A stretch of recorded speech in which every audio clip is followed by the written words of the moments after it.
നിങ്ങളെ ഈ വചനം എഴുതി അത് പഠിച്ച് അത് ഹൃദയത്തിൽ സ്വീകരിച്ചുകൊണ്ട് ഇവിടെ നിങ്ങളെല്ലാവരും കടന്ന് വന്നിരിക്കുകയാണ്. ദൈവത്തിൻ്റെ വലിയ അനുഗ്രഹം നിങ്ങളുടെ എല്ലാവരുടെയും ജീവിതത്തിൽ ഉണ്ടാകട്ടെ എന്ന് ഞാൻ പ്രത്യേകമായിട്ട് പ്രാർത്ഥിക്കുകയാണ്. ഈ കാലാവസ്ഥയുടെ വളരെ പ്രതികൂലമായ ഈ സാഹചര്യത്തിൽ ഈ ദിവസങ്ങളെല്ലാം മഴയാണ് എന്നാണ് പ്രവചിച്ചിരുന്നത്. അതുപോലെ തന്നെ മഴ പെയ്യുന്നുണ്ട്. ഈ സമയം ഇതിനുവേണ്ടി മാറ്റിവെച്ച് നിങ്ങൾ വന്നെത്തിയതിൽ ഞാൻ പ്രത്യേകമായിട്ട് നിങ്ങളെ നന്ദിയോടെ അനുസ്മരിക്കുന്നു. നിങ്ങളെ കാണുമ്പോൾ എനിക്ക് വലിയൊരു പ്രചോദനവും ആവേശവുമുണ്ട് എന്നുള്ള കാര്യം ഞാൻ നിങ്ങളെ അറിയിക്കുകയും ചെയ്യുകയാണ്. നമ്മുടെ ഈ വേദിയിൽ പരിശുദ്ധ അമ്മ ഈശോയെ ലോകത്തിന് കൊടുക്കുന്നതിൻ്റെ ഒരു ഐക്കണുണ്ട്. നിങ്ങളുടെ ഡയറക്ടർ അച്ഛൻ ഐക്കണൊക്കെ വരയ്ക്കാൻ വളരെ മിടുക്കനാണ്. അച്ഛൻ നമ്മുടെ രൂപത പുതുതായിട്ട് തുടങ്ങുന്ന ഐക്കൺ വരയ്ക്കുന്ന, അതുപോലെ തന്നെ ഐക്കൺ കണ്ട് പ്രാർത്ഥിക്കാൻ സഹായിക്കുന്ന കേന്ദ്രത്തിൻ്റെ ഡയറക്ടർ കൂടിയാണ്. ഇവിടെ അമ്മയുടെ ഉദരത്തിലാണ് ഈശോ ഇരിക്കുന്നത്. നമ്മളധികം ഐക്കണൊന്നും കണ്ടിട്ടില്ലാത്ത ആളുകളായതുകൊണ്ട് പരിശുദ്ധ അമ്മ വളരെ ഗൗരവത്തിലിരിക്കുന്നതാണെന്ന് നമുക്ക് തോന്നും. അങ്ങനെയല്ല. പരിശുദ്ധ അമ്മ എങ്ങനെയാണ് കാരിക്കുട്ടച്ചാ ഇരിക്കുന്നത്? അച്ഛാ, ഈ ഐക്കൻ്റെ അർത്ഥമൊക്കെ അച്ഛൻ അറിയാമല്ലോ അല്ലേ? ആ വചനം ഉദരത്തിൽ സംവഹിക്കുന്ന പരിശുദ്ധ അമ്മയാണ്. അമ്മമാരെല്ലാം തന്നെ പരിശുദ്ധ അമ്മയോട് വലിയ ഭക്തിയുള്ള അമ്മമാരാണ്. നിങ്ങൾ കരങ്ങൾ കൊണ്ട് ബൈബിൾ എഴുതി, ഉദരം കൊണ്ട് നിങ്ങൾ മക്കൾക്ക് ജന്മം കൊടുക്കുന്നു.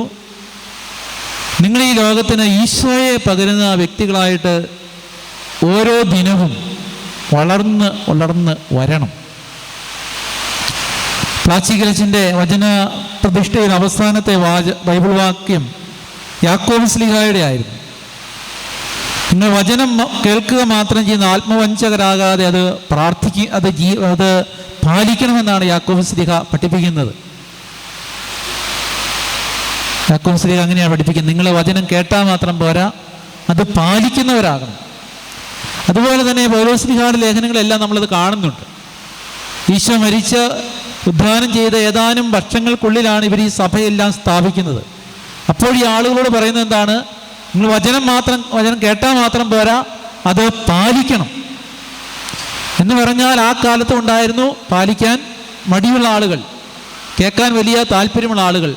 പ്രിയപ്പെട്ടവരെ, ഈ 2000 ആളുകൾ, 2000 ഭവനങ്ങൾ ഈ വചനം പ്രാർത്ഥനാപൂർവം എഴുതി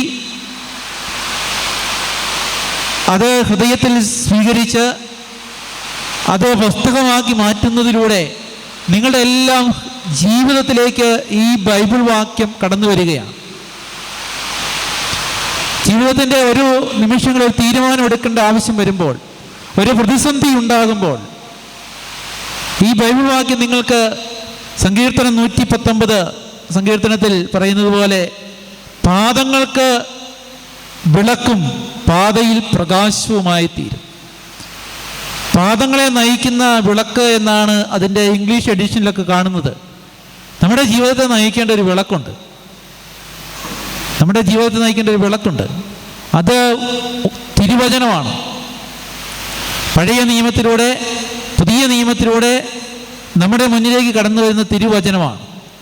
ആ വചനങ്ങൾ നമുക്ക് വിളക്കാകണം. ഇന്ന് നിങ്ങൾ ഈ ബൈബിൾ എഴുതുന്ന ഈ കാര്യങ്ങൾക്ക് ഏറ്റവും അധികം കർത്താവിന് അനുഗ്രഹം ഉണ്ടാകുന്നത് ഈ എഴുതിയ വചനഭാഗം നിങ്ങളുടെ ജീവിതത്തിൽ വിളക്കായിട്ട് മാറണം. നിങ്ങൾ എഴുതുന്നതൊക്കെ നിങ്ങളുടെ ഭർത്താവ് കാണുന്നുണ്ട്, നിങ്ങളുടെ മക്കൾ കാണുന്നുണ്ട്, ചിലരെ കുടുംബം ഒരുമിച്ചിരുന്ന് ബൈബിൾ എഴുതുന്നുണ്ട്. ഇത് കേരളത്തിൽ നമ്മുടെ രൂപതയിൽ മാത്രമല്ല, ഒരുപാട് രൂപതകളിലുണ്ട്. ഫിയാത്ത് മിഷൻ സംഘടിപ്പിക്കുന്നുണ്ട്. അതുപോലെ തന്നെ വിവിധ രൂപതകളിലുണ്ട്. ഇപ്പോൾ കണ്ണഞ്ചിറച്ചൻ എന്നോട് പറഞ്ഞു, ചങ്ങനാശ്ശേരി അതിരൂപതയിൽ 64,000 കുടുംബങ്ങളിൽ നിന്ന് 40,000 പേര് ഈ വചനം എഴുതുന്ന ഈ പ്രേക്ഷിത ശുശ്രൂഷയിൽ പങ്കുചേർന്നു. കഴിഞ്ഞ വർഷം അതിൻ്റെ വലിയ ആഘോഷപൂർവമായ സമ്മേളനവും നമ്മുടെ മേജർ ആർച്ച് ബിഷപ്പായ നാലഞ്ചേരി പിതാവ് അവിടെ ചെന്നതൊക്കെ നമ്മൾ ചിലപക്ഷേ വാർത്തയിൽ കണ്ടു കാണും. നമ്മുടെ രൂപതയിൽ 2000 പേരാണ്. അത് ഓരോ വർഷവും നമ്മുടെ രൂപത നമുക്കറിയാം, ചങ്ങനാശ്ശേരി പോലെയൊന്നുമല്ല. നമ്മുടെ പാവങ്ങളാണ്, ഒത്തിരി പണിയുണ്ട്. എല്ലാവർക്കും ഇത് എഴുതാൻ ചിലപ്പോൾ അറിയത്തില്ലായിരിക്കാം, അല്ലേ? എഴുതാൻ എല്ലാവർക്കും അറിയാം. 2000 പേരിലേക്ക് എത്തി.